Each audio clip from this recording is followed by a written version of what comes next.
कुछ हार्म हो रहा है स्लीप साउंड से? डू यू थिंक कि अभी हमने कोई मे बी रिसर्च नहीं करी इस पे, but over the long years? So I think mode of delivery का एक तो होगा. सो आई एम नॉट श्योर कि wearing headphones, like ये तो clear हो गया कि if you're keeping headphones in your ears for too long and those earbuds etc, they can damage your internal canals. So because you can't kind of sleep with it something in your ears, no? So that's not right. Constantly, what is the then frequency क्या है, intensity क्या है, all that will come into play. But if it is like in the environment in a very soft, then I don't foresee anything going wrong. Do you think dreams का कोई importance होता है? So dreams का obviously बहुत कुछ importance होता है. So we can talk on the scientific knowledge about dreams that I can. Tell me. हम ऐसे बने हैं कि जब नेचर ने बनाया है कि अगर हमारे को ड्रीम आएगा, हमारे muscles are like as if they are paralysed, कि हम मूव नहीं कर सकते रेम में. ओके.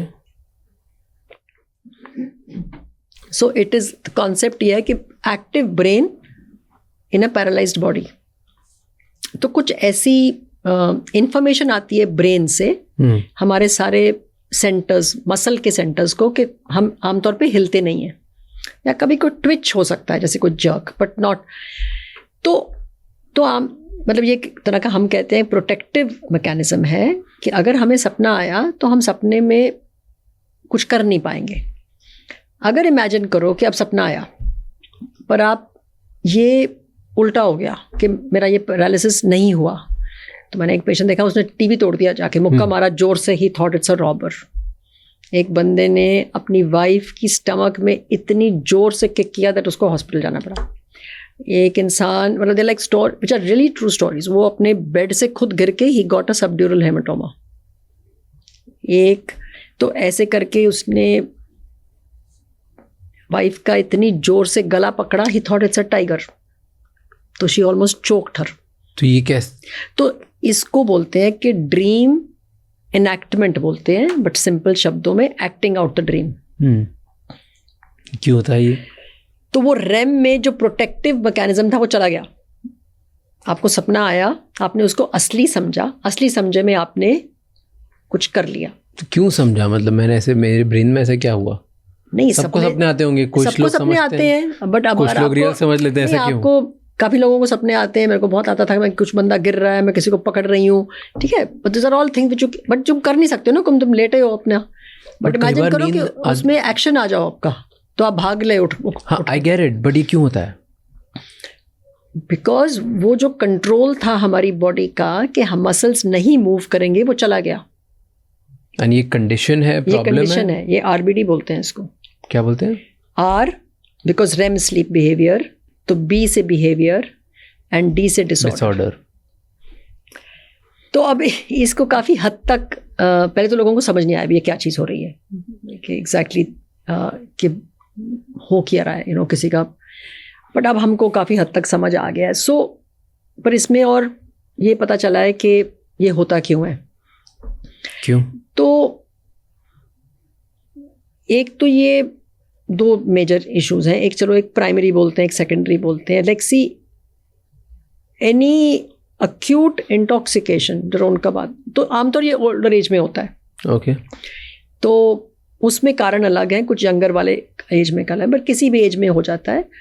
तो अब ये देखा गया है कि अगर ये हो रहा है तो एक तरह का ये मार्कर है कि शायद अगले 10-15-20 साल में कोई ब्रेन में कि न्यूरो डिजेनरेटिव कंडीशन आएगी. It's become like a Alzheimer या डिमेंशिया जैसा, पार्किंसंस डिजीज या डिमेंशिया.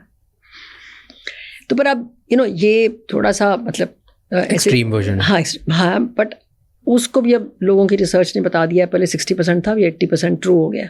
लोगों को फॉलो अप करना, हमारे पास टाइम ज़्यादा आ गया ना. अगर मैंने 10 साल पहले पढ़ा था, अब तो हम रिसर्च इसके लिए चाहिए. बट हैविंग सेड दैट, इसमें कुछ लोग हैं जो ऐसे ही रहते हैं. मैंने अभी रिसेंटली एक पेशेंट देखा है, उनको 7 साल से हो रहा है, बट अभी ठीक ही है. मतलब बट इनके पास सोना डेंजरस इनके पार्टनर के लिए. भाई आधी रात में मार दे और अनइंटेंशनली.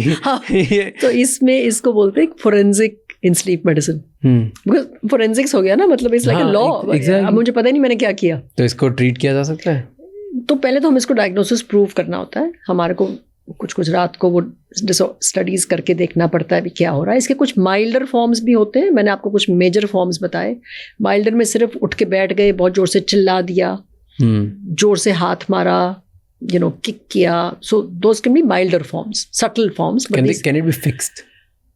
हाँ, मतलब it can be fixed, we have some medicines to suppress it. Okay. And then also we tell people, जैसे आपने बोला कि protect yourself and protect the partner.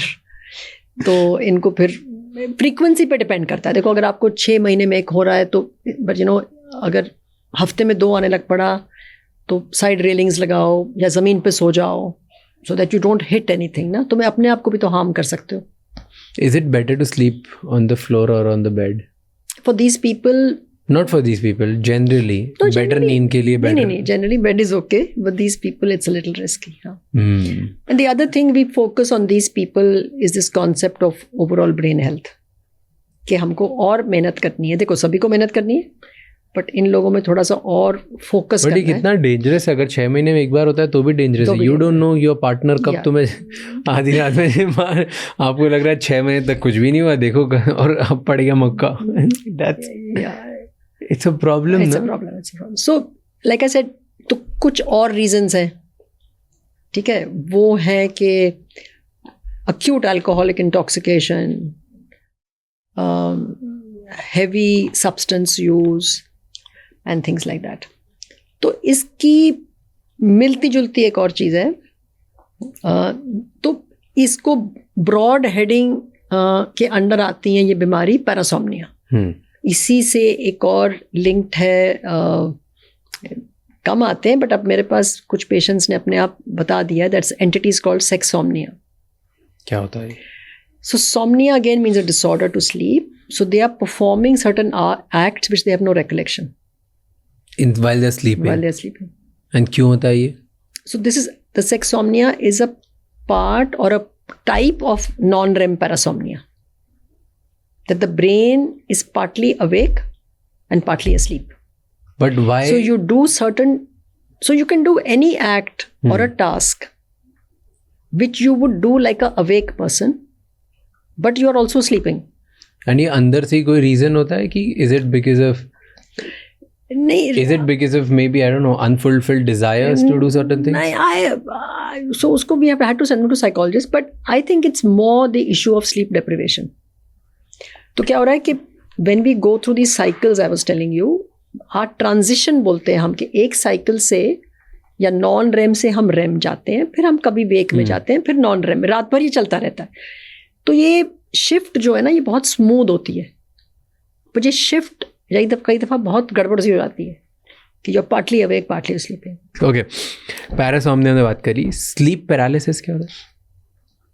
तो स्लीप पैरालिसिस जैसे कि शब्द कह रहा है, स्लीप इज नींद, paralysis is body is paralysed. ये सेंसेशन है कि मैं कुछ करना चाह रहा हूँ या करना चाह रही हूँ, बोलना, बॉडी मूवमेंट कुछ भी नहीं कर पा रहा, बट ये कुछ बहुत थोड़े समय के लिए रहता है, सेकेंड्स टू मिनट, और फिर चला जाएगा। तो ये एंड कैसे होता है? कई दफ़ा अपने आप एंड हो जाता है, एंड कई दफ़ा तुम कोशिश करते हो किसी को बुलाने की। द अदर थिंग इज, कई दफ़ा इसके पहले कुछ लगता है कि पीपल डिस्क्राइब कि जैसे मेरे ऊपर कुछ चेस्ट पे कुछ हैवीनेस आई, या कुछ मेरे बैठ गया, या मेरे कुछ दिखा, फिर मेरी बॉडी से पैरालाइज हो गई। तो सम पीपल से, बट द डिस्क्रिप्शन इज कि मेरी बॉडी पैरालाइज हुई।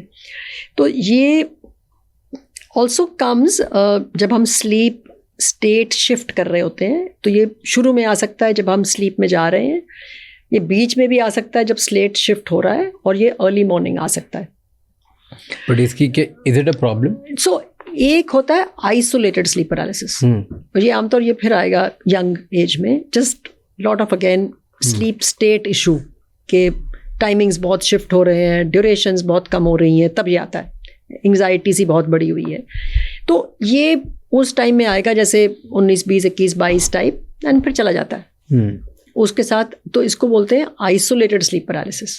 तो कभी ना कभी किसी ने एक्सपीरियंस किया होगा, नथिंग टू वरी, तो कोई प्रॉब्लम नहीं।